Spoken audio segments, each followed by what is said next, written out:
আজি আমি আলোচনা কৰিবলৈ লৈছো বৈষ্ণৱ সাহিত্য, শংকৰোত্তৰ কাল, চৰিত সাহিত্য আৰু গদ্যৰ উদ্ভৱ। প্ৰথম প্ৰশ্নটি, ভট্টদেৱৰ শ্ৰেষ্ঠ কীৰ্তি কি? কথা গীতা, কথা ভাগৱত আৰু কথা ৰত্নাৱলী। ইয়াৰ আগৰ ভিডিঅ'ত আমি কিছুমান প্ৰশ্ন আলোচনা কৰিছিলো। যিসকলে চোৱা নাই সেই ভিডিঅ'টি চাই ল'লে হ'ল। তাৰ পিছৰ পৰা আমি এইটো ভিডিঅ'ত আলোচনা কৰিছো। ভট্টদেৱৰ শ্ৰেষ্ঠ কীৰ্তি হ'ল কথা গীতা, কথা ভাগৱত আৰু কথা ৰত্নাৱলী। গোপালাটা কোন? ভৱানীপুৰীয়া গোপালদেৱ মাধৱদেৱে পতা 12জন ধৰ্মাচাৰ্যৰ ভিতৰত অন্যতম। আমি আলোচনা কৰিছিলোঁ আগৰ ভিডিঅ'টোত যে মাধৱদেৱে কি কৰিছিল, 12জন ধৰ্মাচাৰ্য পাতিছিল যাতে তেওঁলোকে অসমৰ বিভিন্ন ঠাইলৈ গৈ বৈষ্ণৱ ধৰ্ম প্ৰচাৰ আৰু প্ৰসাৰ কৰিব পাৰে। আৰু সেই 12জন ধৰ্মাচাৰ্যৰ ভিতৰত গোপালাটা এজন। কাল সংগতিৰ প্ৰৱৰ্তক কোন? গোপালাটা। গোপালাটাই কাল সংগতিৰ প্ৰৱৰ্তক আছিল। কাল সংগতি বুলি এটা মহাপুৰুষীয়া শাখা জন্ম দিছিল। কিমান চনত গোপালাটাৰ জন্ম হয়? 1540 খ্ৰীষ্টাব্দত গোপালাটাৰ জন্ম হয়। গোপালাটাৰ জন্ম ক'ত হয়? উজনিৰ গড়গাঁৱত। উজনিৰ গড়গাঁৱত গোপালাটাৰ কি হয়? জন্ম হয়। গোপালাটাৰ পিতৃৰ নাম কি? কামেশ্বৰ। গোপালাটাৰ মাতৃৰ নাম কি? ব্ৰজাংগী। গোপাল আটা বৰপেটা অঞ্চললৈ কেতিয়া আহে? 1564 খ্ৰীষ্টাব্দত কোচ আক্ৰমণৰ সময়ত ভটিয়াই আহি বৰপেটা অঞ্চলৰ ভৱানীপুৰত বসতি কৰে। আৰু এইবোৰ ডিটেইলছ আমি পাওঁ চৰিত পুথিত। গোপালাটাই জন্ম লাভ কৰিছিল উজনিৰ গড়গাঁৱত, কিন্তু কোচে যেতিয়া গড়গাঁৱত আক্ৰমণ কৰিছিল তেতিয়া তেওঁলোকে বৰপেটা অঞ্চলত আহি বসবাস কৰিছিল, বৰপেটা অঞ্চলৰ ভৱানীপুৰত। গোপালাটাই কাৰ ওচৰত শৰণ লৈছিল?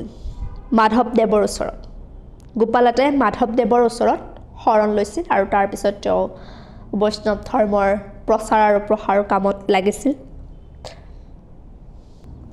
মাধৱদেৱৰ প্ৰিয় শিষ্য কোন আছিল? গোপালাটা। শংকৰদেৱৰ প্ৰিয় শিষ্য আছিল মাধৱদেৱ আৰু মাধৱদেৱৰ প্ৰিয় শিষ্য আছিল গোপাল আটা। কথাৰ সাগৰ ৰূপে বৈষ্ণৱ সমাজত কোনে খ্যাতি লাভ কৰিছিল? গোপালাটাই। তেওঁ ভাগৱতৰ পদবোৰ ইমান সুন্দৰকৈ ভাঙনি কৰিছিল, কথাৰ ৰহন সানি সকলোকে বুজাইছিল। তেওঁৰ কথা শুনিলে শুনি থাকিবলৈ মন গৈছিল বাকী যিসকল শিষ্য আছিল।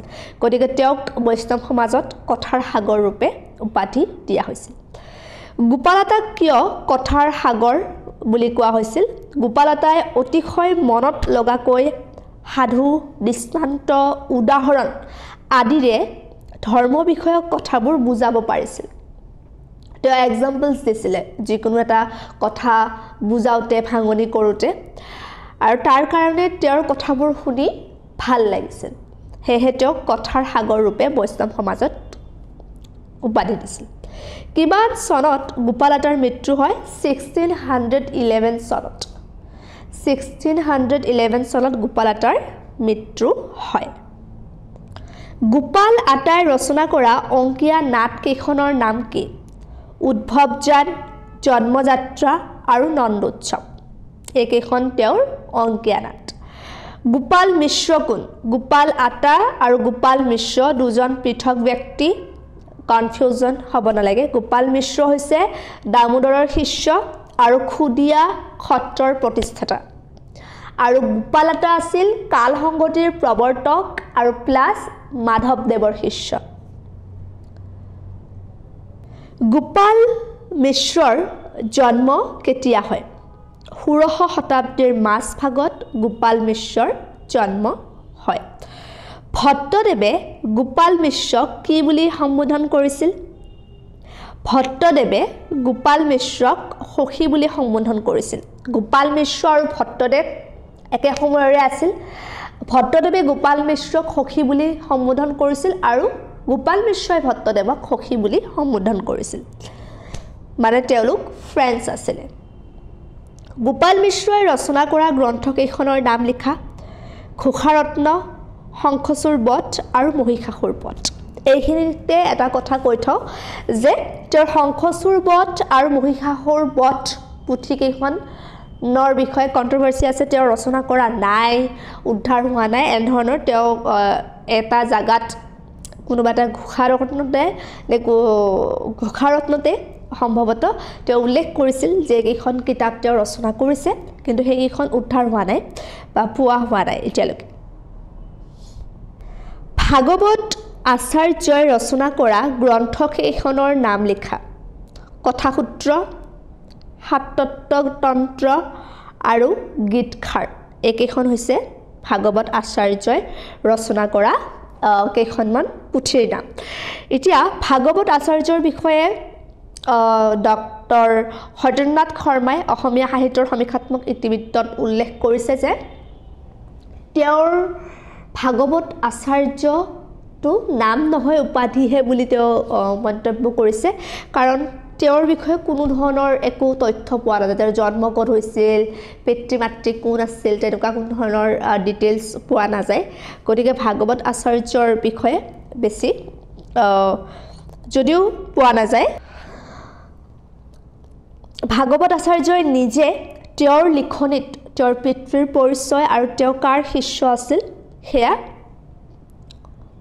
কৈ থৈ গৈছে বা উল্লেখ কৰি থৈ গৈছে গতিকে ভাগৱত আচাৰ্য আছিল হৰিদেৱৰ শিষ্য আৰু ভাগৱত আচাৰ্যৰ পিতৃৰ নাম কি হৰি মিশ্ৰ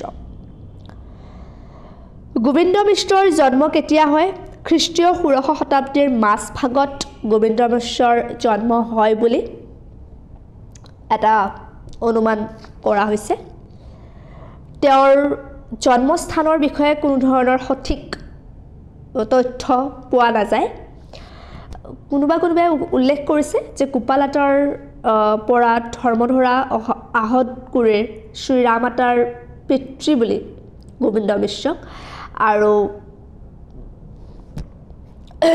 এইমতে গোবিন্দ মিশ্ৰৰ পিতৃৰ নাম আছিল তাৰাপতি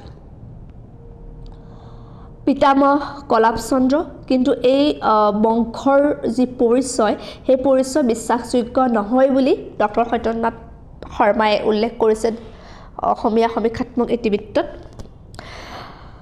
পদগীতাৰ ৰচয়িতা কোন পদগীতাৰ ৰচয়িতা হৈছে গোবিন্দ মিশ্ৰ তেওঁৰ বিষয়ে যদিও বিশেষ কোনো ধৰণৰ ডিটেইলছ পোৱা নাযায় তথাপিও তেওঁৰ এই পুথিখন অসমীয়া সাহিত্যৰ এটা বিশেষ সম্পদ